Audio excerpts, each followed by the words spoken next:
Today we're going to tour 3 of the best movie living rooms of all time. You're bound to find ideas for your own home.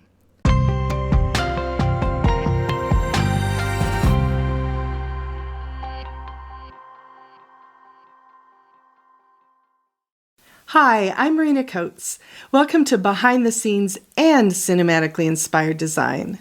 That's right, today we're combining both shows because not only are we going to tour 3 amazing movie home living rooms, but we're going to find out the design principles behind them that make them work. Let's get started.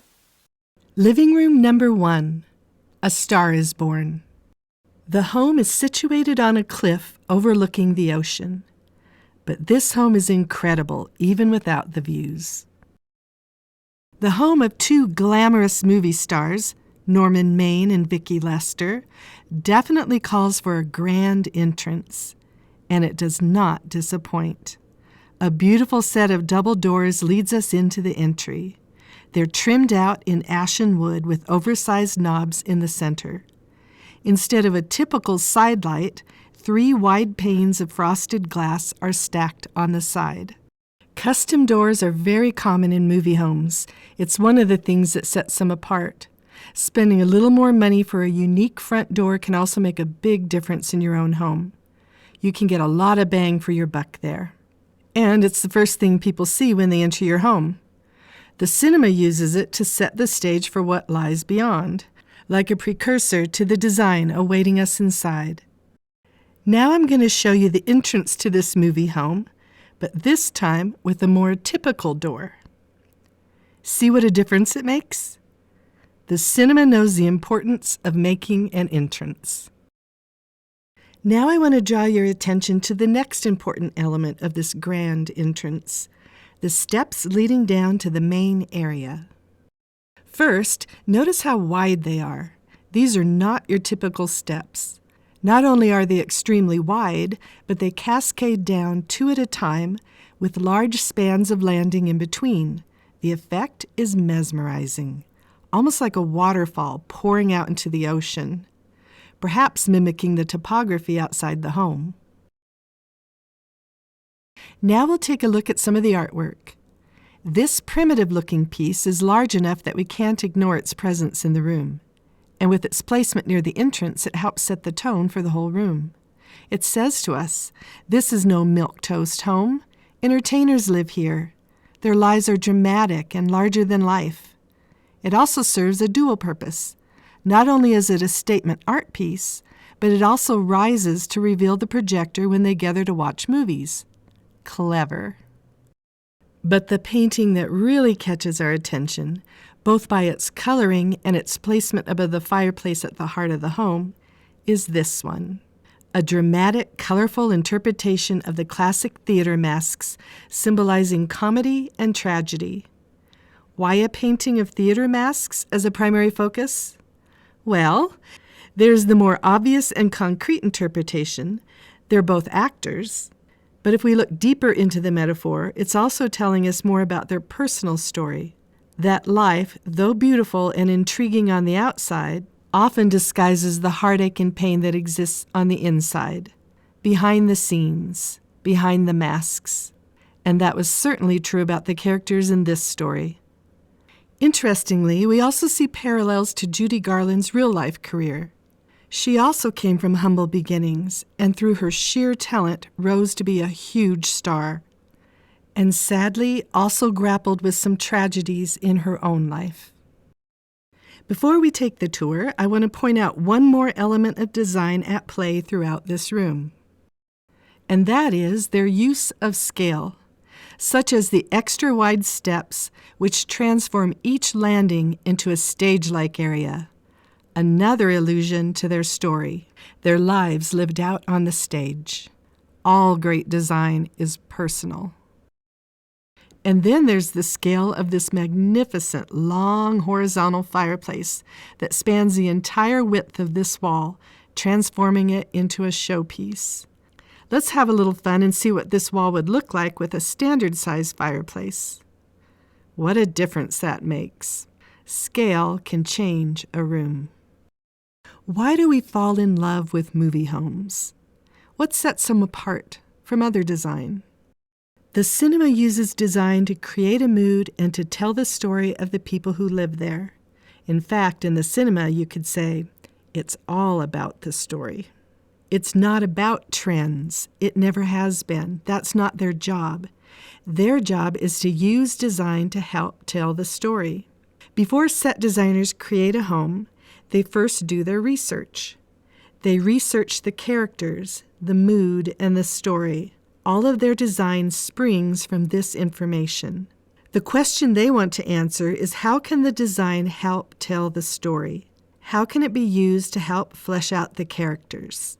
And as you've seen, they're not beyond using metaphor to help tell that story. They only have about 2 hours to create a mood and to tell us everything we need to know about the story and about the people living that story. Because of this, they have learned techniques and principles that condense down the design so that it has the greatest impact. You can apply these same design secrets and they will have the same impact in your home. Your design can create the mood you want there and help tell your story. Don't use design to just include your story. It's all about the story, and your story should be the star of the show. Remember, all great design is personal. I'll put a link below to my design series, Cinematically Inspired Design, where we learn how to take the design secrets from the cinema and bring them into our own homes. When I was creating this home, I was originally just going to show the living room, but I ended up having to create parts of the den because they could be seen from the living room. And in the process, I ended up absolutely falling in love with the den. In fact, I loved it so much that I decided to complete it and include it in the tour. So that's coming up next. Let's start with an overhead view of the den to get our bearings. These double doors here, just off the entry, are where they would enter the den. There were built-in shelves in the walls on either side. On this wall, seen towards the end of the film, is a rustic fireplace. This wall had a sofa with a large Japanese panel behind it. In this corner, we caught a glimpse of a folding screen with Japanese art on it as well. And on this wall, the fourth wall, that was never shown to us, we can see in this scene that there must have been a bar there.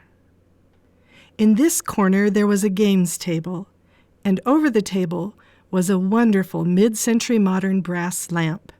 It had an interesting feature.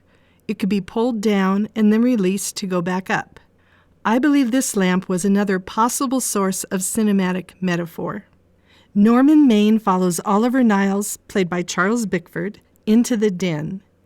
In this scene, Oliver tells Norman that his career is over. No one wants to hire him due to his antics and addictions. Here's where the metaphor comes in. His wife's star is currently rising, whereas his star is fading. Norman alludes to this poignant contrast as they leave the room. He calls Oliver's attention to the fixture. Then he pulls down the lamp, symbolic of his career, and turns the light out. Then the two of them walk out of a dark room. Now let's head into the den and tour this incredible room. This room has a completely different feel than the sleek, glamorous, open, light-filled living room. It feels more down-to-earth and cocoon-like, and yet coordinates beautifully with the rest of the home. This room did not get enough airtime in the movie. I love this room. Living room number 2, the Parent Trap. There are so many cinematic design principles illustrated in this home, but as with A Star is Born, I will only focus on a few. We'll start with color, and we'll begin with a cinematically inspired design principle called Color Beyond. It's a technique commonly used in the cinema to add interest and drama. In essence, it means using color outside or beyond the room you're standing in, making it part of the design scheme of that room. There's a great example of this in the Parent Trap home. In the living room, we see a lot of yellow, gold, and orange. But look off in the distance. What catches your eye? Beyond the room, you see an orange chair in a hallway, and it has a light on it, so it really catches our attention. And what this does, and it was done on purpose, is it draws your eye beyond that room. It makes what's going on in the distance seem as though it's part of the room. It pulls our eye out there, creating a little mystery. What's back there? It makes that area feel as if it's almost part of the living room, extending the room visually. This technique was also used in the kitchen. You can see that the colors in the stained glass in the building in the courtyard are repeated in the pots and pans and vase in the kitchen. This was no mistake. It was done to draw our eye out past the kitchen to the courtyard beyond. Look at the difference it makes when we remove it. This is another one of those principles that you can easily bring into your own home.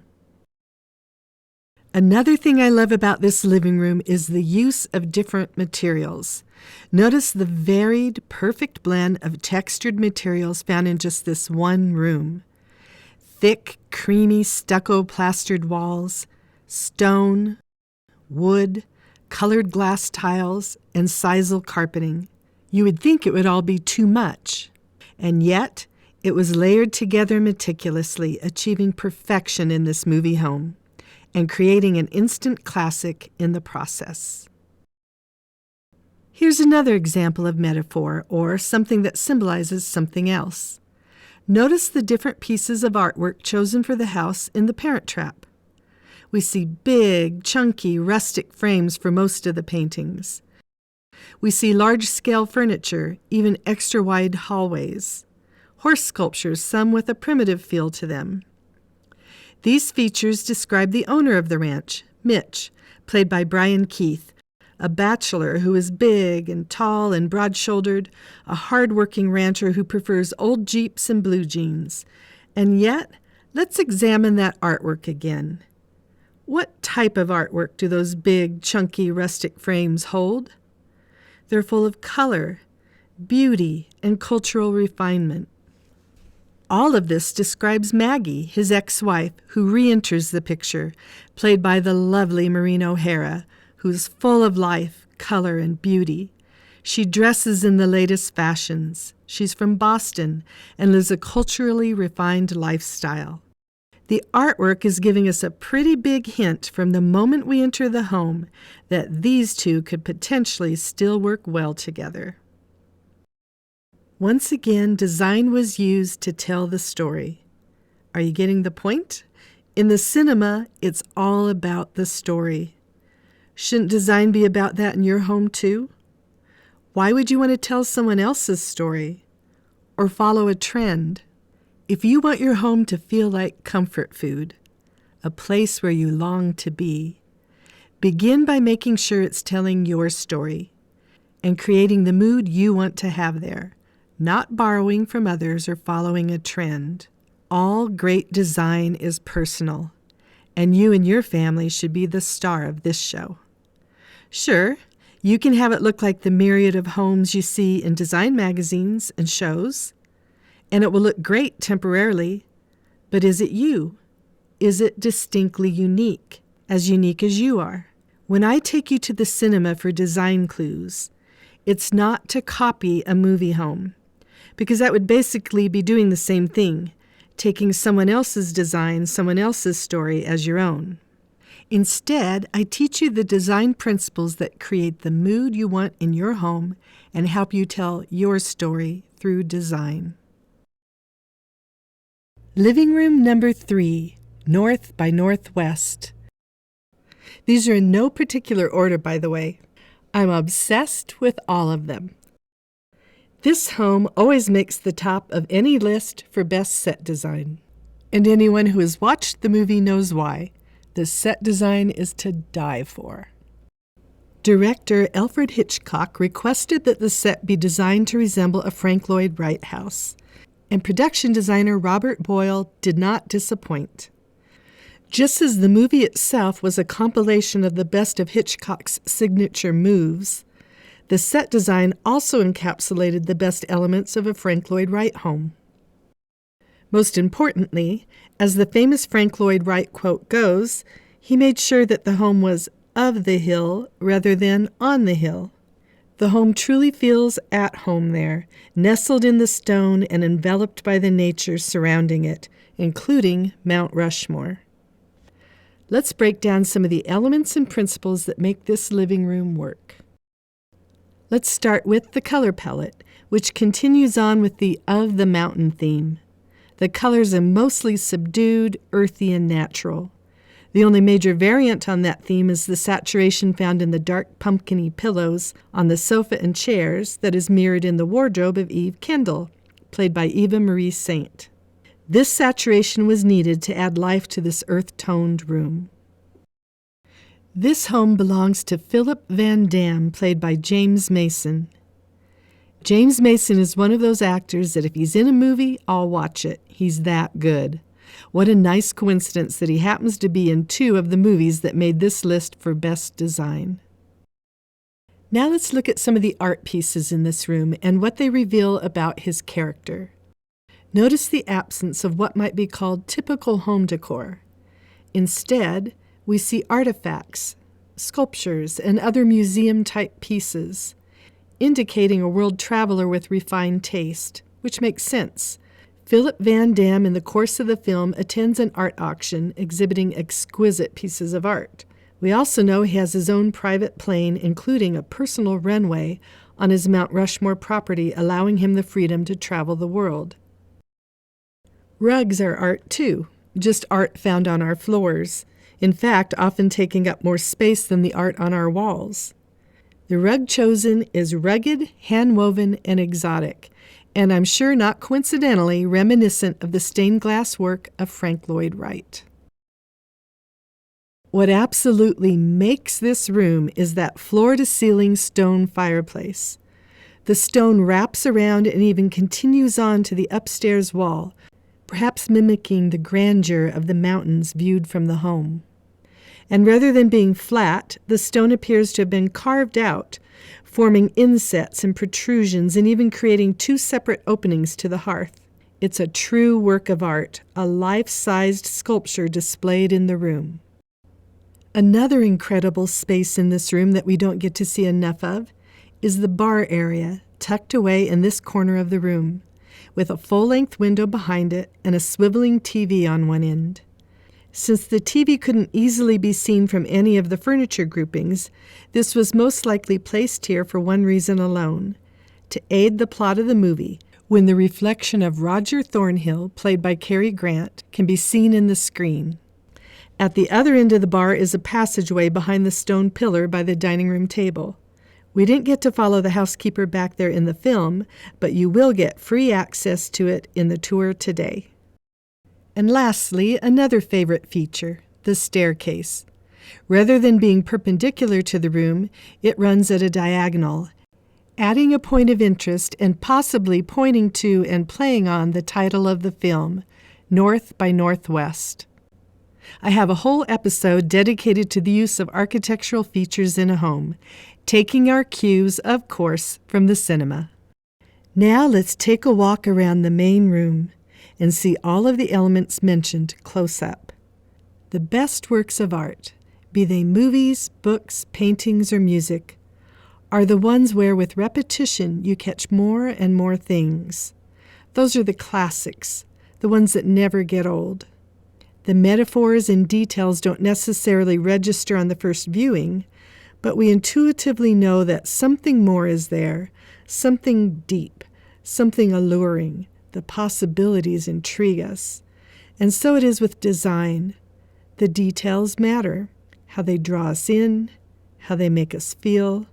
It's the difference between what makes a room good and what makes it truly great. And rarely does the first viewing reveal the depth of that greatness. Donald Spoto has said, speaking of Hitchcock, from the very beginning of a production through design and shooting, this great, innovative, quiet genius is aware of every detail, of every effect, which will have its rightful place in the picture. What he wants seems to be an engagement of the viewer, that is as total as the director's own engagement in the creative process. What if we become the production designers of our own homes, engaging the viewer and enveloping them in our story? A visitor, having been to our home, will leave feeling that they know us better. And when we design our homes this way, we ourselves feel more at home there. It represents us well. It helps tell who we are. Remember, it's all about the story, and we are the storytellers. In upcoming episodes, we'll explore even more amazing movie homes, learning from the masters of set design, and in the process, learning to tell our own stories through design.